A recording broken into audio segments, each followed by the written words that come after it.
All right, everybody, this is what I know all of you have been waiting on. It's the RFAs, it's the restricted free agents. No ton of you have been waiting on that, right?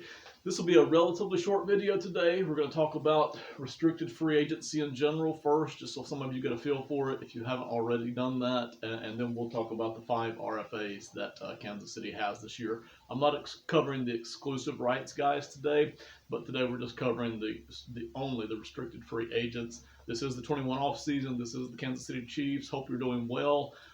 Things are, as usual, about to move really fast, probably faster than I can cover them. So here in about a week and a half, once the free agent season starts and the NFL season gets underway, a video like this will be largely obsolete. So catch it while you can, and then after that, we'll cover the things that are happening as quickly as possible. Restricted free agency. Basically, it can be divided into 3 or 4 categories. The last category is really 2 different categories. First of all, if anybody is a restricted free agent, I'm not going to cover today what makes somebody a restricted free agent, but if they are a restricted free agent and you want to keep them, the easiest way to do it is to put the first round tender on them.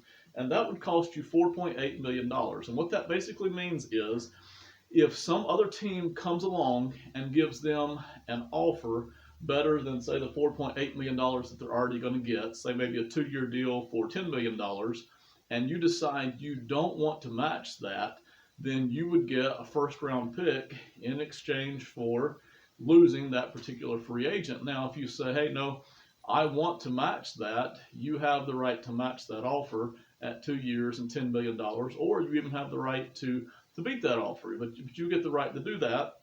And then the player gets to decide what he wants to do with that. But if he does walk because you put a first round tender on that player, then you would get a first round pick if he leaves. Now, why don't we just put a first round tender on every single player? Well, the reason is because there's kind of a kick-in clause there. Once you put a first round tender on a player and he walks away and you get a first round pick for that guy, then you don't get any other first round picks for any other restricted free agents that you put out that year. And the flip side of that is if nobody comes along and makes an offer, then you're stuck paying that player $4.8 million, which, depending on who the player is, that might be a whole heck of a lot more money than you wanted to pay that player for that season. So there's very good reasons not to go putting first round tenders on all your players, because you're just driving your own prices up, unless it's somebody who has just been outstanding and just happens to be a restricted free agent and you really don't want other teams putting offers out on that kind of a player. So that's the first round. Tender. After that, you have the second round tender, which is this year it's about $3.4 million. I've rounded that off. This year it's $3.4 million. And that means the same thing. If you put a second round tender on a guy, doesn't matter which round he was drafted on, if you want to put a second round tender on him, you can. If you put that offer on him and some other team comes along and offers that same player, say a 3-year deal for $15 million, then it's back on you to decide, do I want to match that offer? Do I want to beat that offer? Or do I want to just let that player walk? And if that player walks because I put a second round tender on him, I don't owe that player anything. I get a second round pick because of that. If nobody offers on that guy that you placed a second round tender on, you are stuck paying $3.4 million. So if a player is really only worth $1 million for that season and he's not going to get a whole lot of playing time, you definitely don't want to put a $3.4 million tag on him, because you're paying $2.5 million more than you really should be paying him at all. So that's the first round tender, the second round tender, and then this is the third category. It really goes into 2 splits here. You have the right of first refusal, and then you have the original round. So right of first refusal just means I'm not expecting any draft pick back for this guy, but I do want a chance to match an offer from any other team. And that's basically what's going to end up happening with some of these guys right here, because most of these guys, matter of fact, all of these guys here for Kansas City were not drafted at all. I believe I've got that right, but none of these guys were ever drafted here. They came through undrafted rookie free agency, ended up making an NFL team, eventually some of them came from other teams and got on the Chiefs.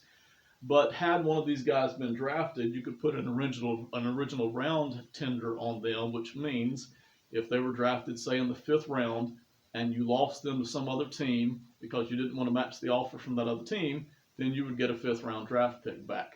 I could spend a lot more time explaining just that, But I think that's enough to get us through what we need to talk about tonight. Okay, so if you still got questions on that, there's a lot of websites that talk about that kind of stuff, or I can even put out another video in the future. But that's the categories. First round tender, second round tender, and then this category right here, it's the same number. Either way you go, $2.1 million for an original round tender or a right of first refusal tender. And you don't have to put a tender on any of these guys at all. If you're like, the heck with it, I don't care about this player, you just don't put a tender on them at all, and they are basically an unrestricted free agent at that point, okay? These are the 5 guys that Kansas City has this year who are restricted free agents. These are not the UFAs, that's the unrestricted free agents, and this isn't the exclusive rights, guys, okay? This is just the 5 restricted free agents for this year. I'm going to start at the bottom and work my way up because we're going to spend more time on Ward than we are anybody else. Deion Yoder at tight end. In an ideal world, I guess, in certain situations, you'd like to have Yoder back competing for a roster spot. In this case, Yoder just doesn't get a whole lot of playing time, never really has. I don't really see him being able to be much of an offensive threat at all. When I talked about tight ends and weapons in an earlier video, I didn't even put him on the list. He's fine at blocking, but that's just kind of about where it is. I do not see Yoder. Again, we're projecting things here, but I don't see Yoder really ever being an offensive threat in the NFL. So, since he wasn't drafted, I can't even put an original round tender on him. He would cost me $2.1 million if I want to put a tender on him at all. If I wanted to put a right of first refusal tender on Deion Yoder, it would cost me $2.1 million to do that. I don't want to pay Yoder $2.1 million. I don't think there's any other team in the NFL who would come through with a bigger offer than that. And I don't want to pay $2.1 million for Yoder. As a matter of fact, I'm not even totally sure that I would want to pay $1 million to Yoder this year. I really think that I would want to dive into free agency, or maybe even just take a chance on a later round draft pick this year at tight end. And tight end isn't very deep this year. There's kind of one guy right there at the top who's better than everybody else. And then after that, there's a huge drop off. But once you start getting around rounds 3 and 4, there are more tight ends to at least take a look at and consider. I'd really rather do that than I would to bring Yoder back for even $1 million. So certainly at $2.1 million for Deion Yoder, me personally, there's no way I'm going to make that. So I'm not going to put any tender at all on Deion Yoder this year. I'm just basically going to let him walk. If he gets all the way through free agency and I'm looking for tight ends at the end of the off season and he's still available, then maybe we bring him back in on a minimum contract and it just adds more continuity to the team. But that's about it for Yoder. You move up the list here to Daryl Williams. This is interesting. Williams, I think, can be quite an asset at running back. I think we've already seen that. He belongs on an NFL field. Maybe not as a 3-down back, but I think this guy at 500 or 600 snaps a year could be an asset for any team just about in the NFL, especially a lot of teams who are struggling at running back and just haven't been able to find anybody. The problem is at Kansas City, I have two reasons not to bring him back. One of those is we're already basically loaded at linebacker. I've got Damian Williams, who I think is quite a bit better than Daryl Williams, and we've got Edwards-Helaire, who has at least a chance of being a star there at running back. And I've got somebody else I can't even remember at running back. I apologize at the moment. We're kind of already stacked there at running back, so there's no need to bring him back. You could always say, well, what if we start getting injuries? Wouldn't we like to have the depth? Yes, but the other kick in here is that the Chiefs are tight on money. And basically every dollar that we spend this year, every extra dollar, every $2.1 million versus $950,000, that's going to have to be restructured off of somebody else's contract, and that's a burden we're going to add onto 22 or 23 cap. So I just don't want to do that.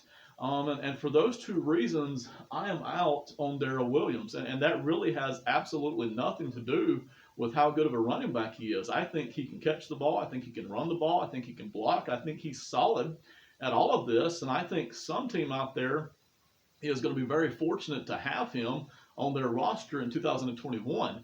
Just for me, Kansas City, considering everything we just talked about, at $2.1 million, I really don't want to do that. So we'll see what Kansas City decides there. It's not an expensive jump here to get from, say, $900,000 up to $2.1 million. That's not a big jump. but I just don't want to do that. Okay, so we're not going to pay him. I'm personally not going to pay him $2.1 million this year to be the third or fourth string running back on the football team. I just don't feel the need to do that. So that's what I would be looking at here with Daryl Williams, and I'm sure somebody else out there is going to jump on him pretty quickly in 21. Neiman here's a guy, linebacker, same thing here. I would like to have Neiman back at linebacker. I think he contributes. I don't know exactly how much time I'm going to plan on him getting in 2021 because, in all honesty, I think linebacker is the worst position on the team. I think it has been the worst position on the team ever since they fixed the secondary 2 off seasons ago. And, so really I'm just bringing him back for continuity's sake. And I would really kind of sort of like to upgrade at linebacker if I can. Now, this is one of the reasons that I don't envy guys like Brett Beach and Andy Reid. You spend so much time trying to upgrade certain positions during an off season, and then somebody like me comes along and says, hey, you didn't fix the linebacker spot. Well, you're not going to be able to fix every position group in any off season. You're going to go through the off season and have strengths and weaknesses by the time you get to the regular season, and that's even before the injuries start hitting. So yes, we all understand that linebacker is a weak spot, and we would like to upgrade there. Will that happen? I don't know. We'll see. But I don't think Neiman is an upgrade, and I really don't project Neiman to be a whole lot better over the next couple of seasons. And so because of that, I don't want to pay $2.1 million for Neiman here, and I certainly don't want to take a chance of putting a first or second round tender on him, and nobody offers him anything, and I'm stuck having to pay $3.4 million or $4.8 million for a guy that I really don't even want to pay $2.1 million for. So that's what I'm looking at here with Neiman. So I'm probably going to let him walk as well without any kind of a tender at all. Same answer here for all 3 of these guys, and basically for different reasons. I think Williams is the best out of these 3 players right here.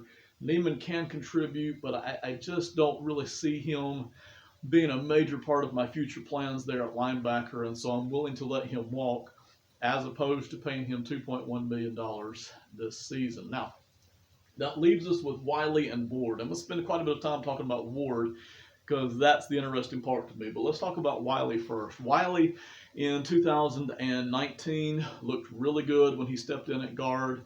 And again, in 2020, he looked solid at guard. He didn't look as good, and they even moved him over to tackle for a couple of games just because of injuries and rotation reasons. But I would like to see Wiley back at guard next season. I think he would be a solid starter there. I would feel very comfortable heading into another season with Wiley starting at my guard position. I don't know that I project Wiley to ever be a Pro Bowler or anything like that, but I do think he can continue to be what I've already seen him be for 2 seasons, and that is just a solid starter.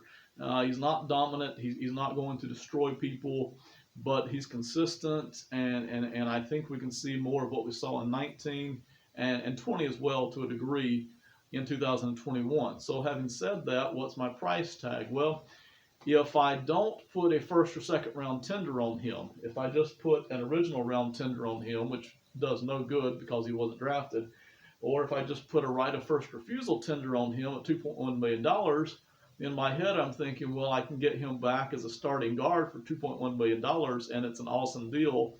But the catch is, I think I'm going to get other offers from other teams because there's a lot of teams out there who would like to have a starting quality guard for a little bit steeper price than $2.1 million.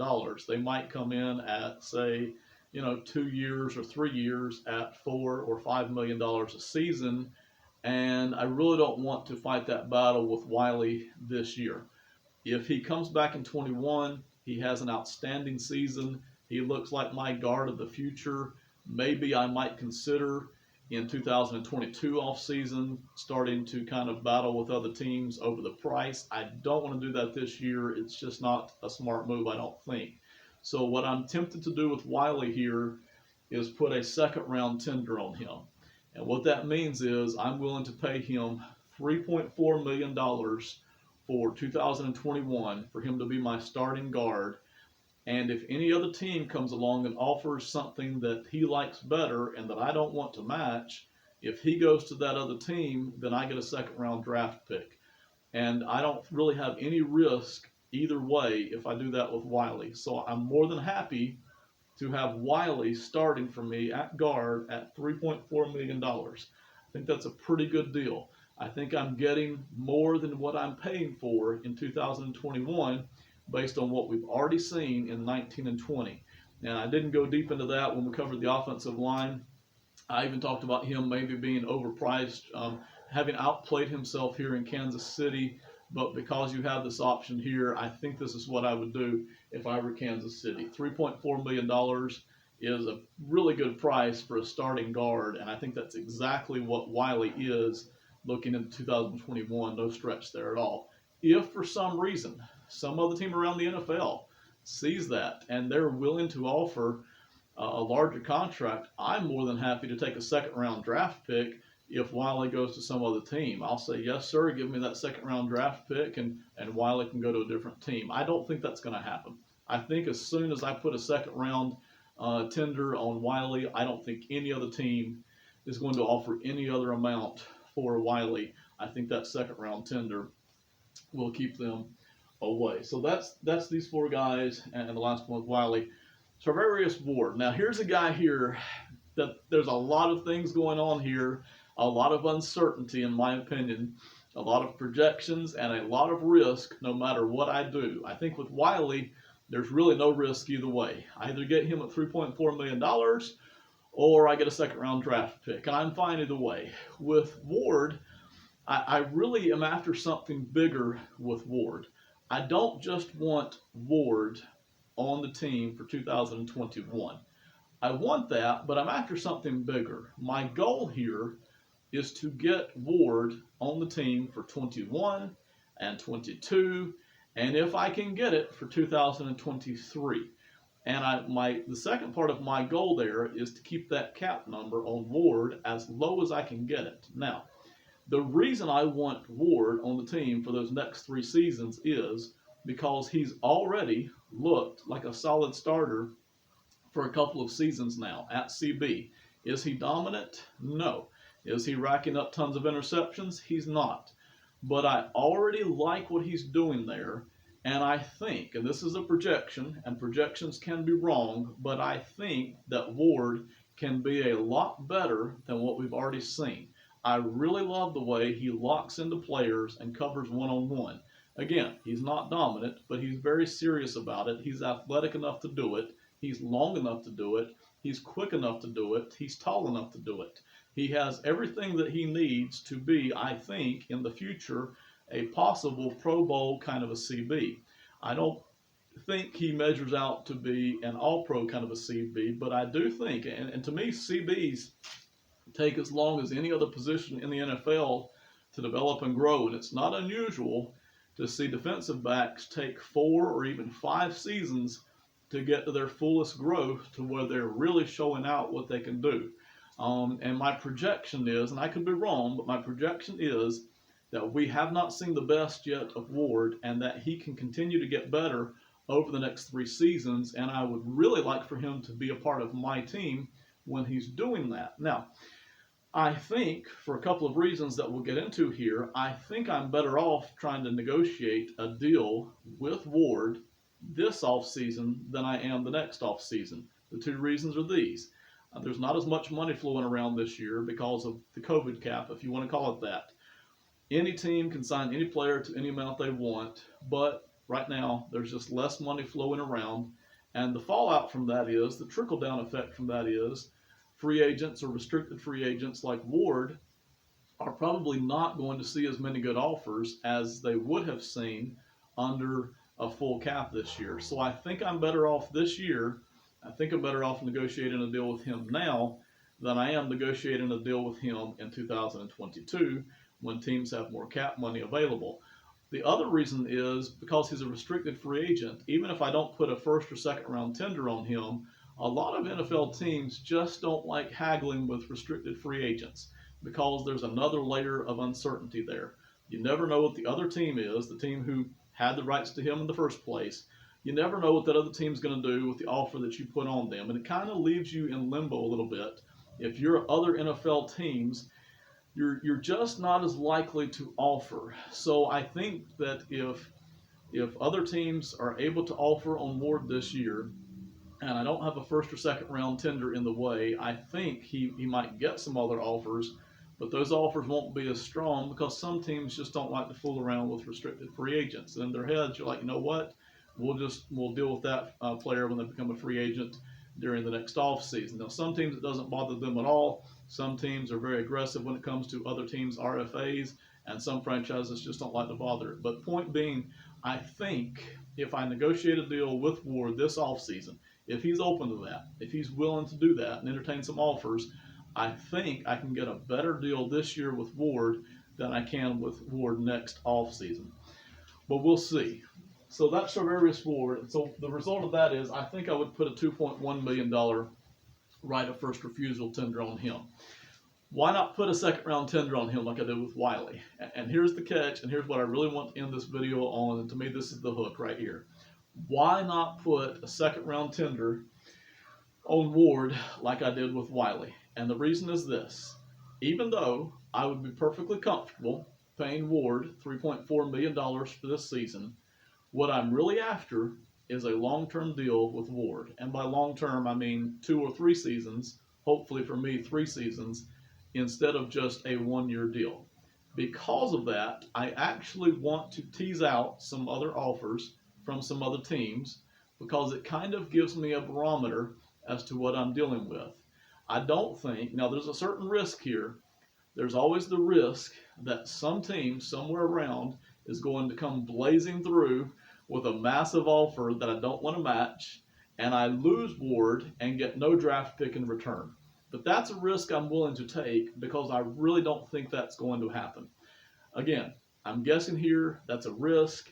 I don't think another team during this offseason, because Ward is an RFA and because of the COVID cap, I don't think another team is going to come blazing through with some massive offer. I just don't think it's going to happen. Might not happen next offseason, but I really don't think it's going to happen this year. So I'm willing to risk losing Ward and not getting a draft pick back in order to tease out some offers from some other teams, and I can match those offers and Ward can stay in Kansas City. Because again, I think any offers he gets this offseason are going to be less than what he might get next offseason. Last question. If Ward and his agent know that, and I'm sure they do, why would they sign with me? Why wouldn't they just wait until next offseason and work their way into free agency and see if they can get some better offers? Well, they can do that, and if Ward and his agent decide to do that, I have absolutely no problem with that. I always encourage players to get the money that they can get. But sometimes, keep in mind, Ward has not played for a lot of money his entire career. If by NFL standards, he has made very, very little. He's made pennies on the dollar, basically. So if I can offer him a deal that gives him, say, $3 to $4 million of signing cap money right up front, or signing bonus money right up front, if I can offer him a deal that basically gives him more or less guaranteed money for 2021 and 2022, and then gives him another year to kind of play on for 2023. Sometimes players are ready to just sign on the dotted line right now, as opposed to making a few extra bucks a year from now, after they might even get on the field and get injured. We see this all the time with players where they get injured. We've seen it with Bashaud Breeland. We've seen it with other players. They get injured and they have to sign another 1-year deal with whoever will give them a chance, just so that they can show teams that they're back healthy again. So a lot of players, instead of running that risk of injury, playing on a 1-year deal in 2021, are more willing to just go ahead and sign for an amount now, as opposed to getting on free agency in 2022 and trying to somehow catch a bigger offer. There's risk either way. For Kansas City, for me, there's risk either way, whether I offer him a first or second year deal, a first or second round tender, or I don't. And for Ward, there's a risk either way, whether he goes ahead and signs a 3-year deal now at a little bit lower of a cap number, or whether he goes ahead and plays a season with a 1-year contract and tries to catch something in free agency, and he risks an injury this year. So for both Ward, the player, and for me, the franchise, there's risk and reward both ways. This isn't a clear-cut decision, but this is what I would do. instead of offering, I definitely wouldn't offer the first round tender, but instead of offering a second round tender and only keeping Ward around for one season, I would sign him to. I would put out the single the right of first refusal tender at $2.1 million, and I would be working on getting him to a 2 or 3 year deal, hopefully based off of teasing out some other offers from some other teams and kind of getting a feel for what they're offering during this offseason, because I think that's going to be cheaper than doing it next offseason when he's a full-fledged free agent. Okay, some of that's a little bit tricky. I might not have explained that to its fullest, but I think we've taken a pretty good amount of time here to kind of walk our way through that. Thank you so much for listening. We'll see you next time. Goodbye.